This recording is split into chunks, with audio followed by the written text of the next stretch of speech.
Hello friends, welcome to the Southern Mountain Kitchen. Today we're going to make cabbage rolls with a kick.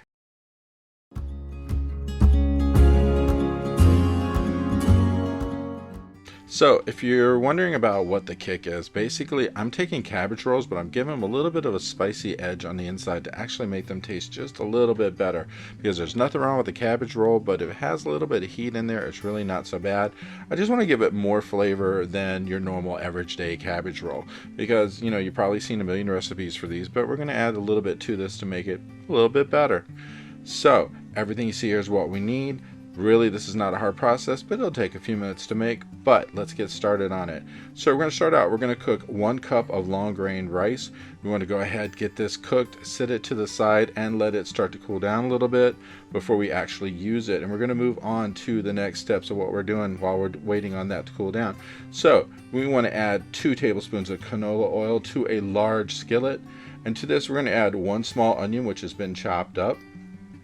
And then we're going to add a 1/2 cup of green and red peppers, which have already been sliced. And then to that, we're going to add 1 large celery stalk, which has also been cut up into smaller pieces. And we're going to cook this for about 5 minutes because we want to soften these up completely. We don't want anything hard going inside of the meat that's going inside of the cabbage rolls, because at the end of the day, that's not going to taste very well to bite into something really hard. So we're going to cook it for the full time. 4 to 5 minutes. Check it as you're going, see if yours are actually softened up, just to make sure that they're where they should be. You should be on high heat right now, so that should do the job. But we're going to continue to cook this, move this around, get it coated with the oil so that way it actually cooks everything. So you need to keep moving this around your pan as it's working, and make sure none of your onions are stuck together or anything like that. And we're just going to keep cooking it until we get to a point where we feel that it actually is what it should be.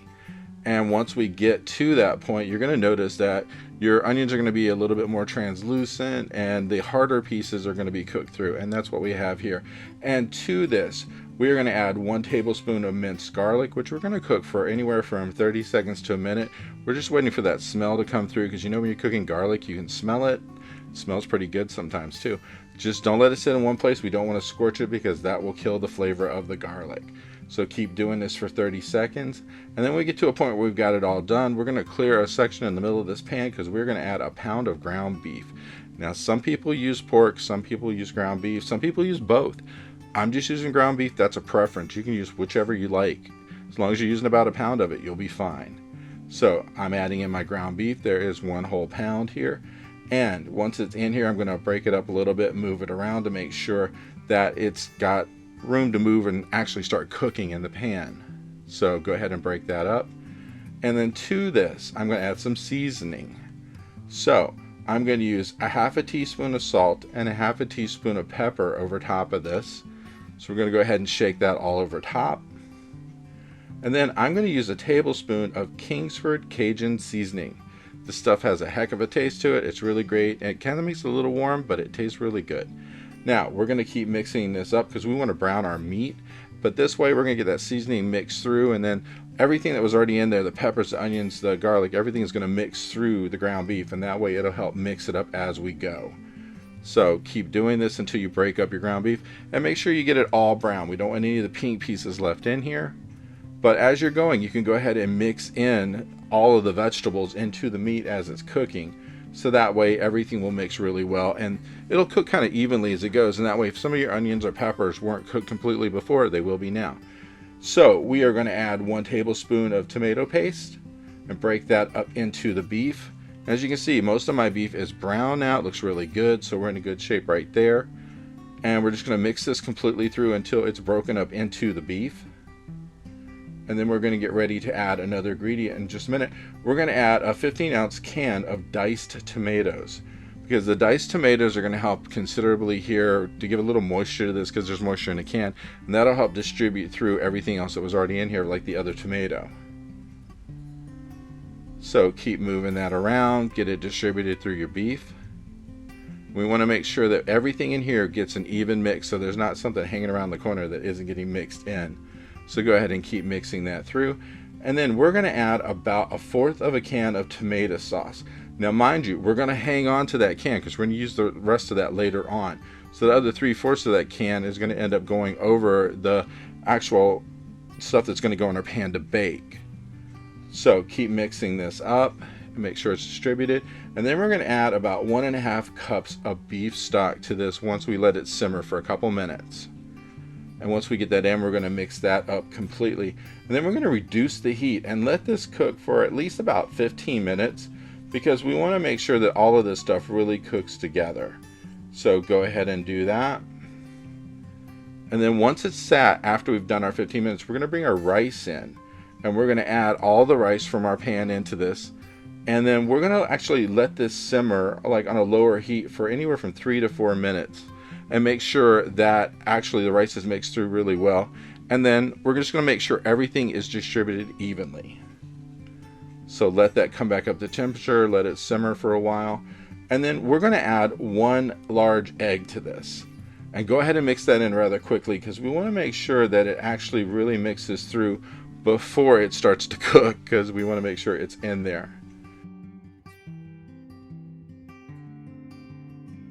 So once we get this completely mixed up and everything is completely the way it should be, we're going to set this to the side and let it cool before we use it, because we don't want to burn our fingers when we're rolling up these cabbage rolls. So we really want this to cool. So we're going to move on to a large pot of water next, which we're going to actually use to boil our cabbage.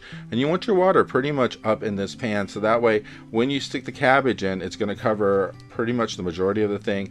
And before this, you do need to cut the core part out.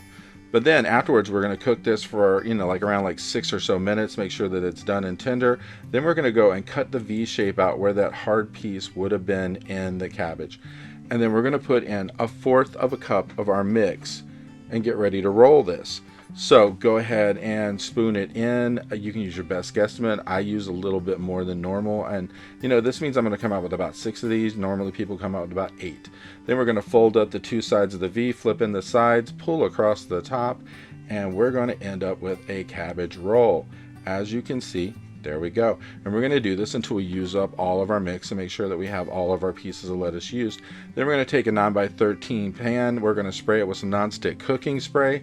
Now, you need to have your oven preheated to 375 degrees because these are going to be in there for like an hour and a half. So we're going to place these in side by side.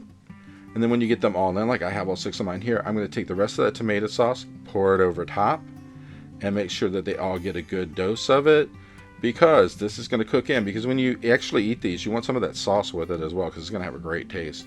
And once you get them completely covered, you're going to want to put some foil over this before you put them into the oven, because we just want to make sure that they don't get scorched, burnt, or whatever. And like I said, they're going in for an hour and a half, 375 degrees. And then when they come back, you're going to have this, and you have great cabbage rolls. And now mind you, I poured some of the sauce over top of mine, and this is a great meal, and I hope you like it. I hope you liked this video, and if you did, please like and subscribe. And if you get a chance, check out the Southern Mountain Kitchen website, where you can get a free recipe, check out the cookbooks available from the Southern Mountain Kitchen, and if you'd like to, you could order a cookbook at a discounted price, cheaper than Amazon, with shipping that is also cheaper than Amazon. So if you get a chance, check it out, and I hope you have a great day.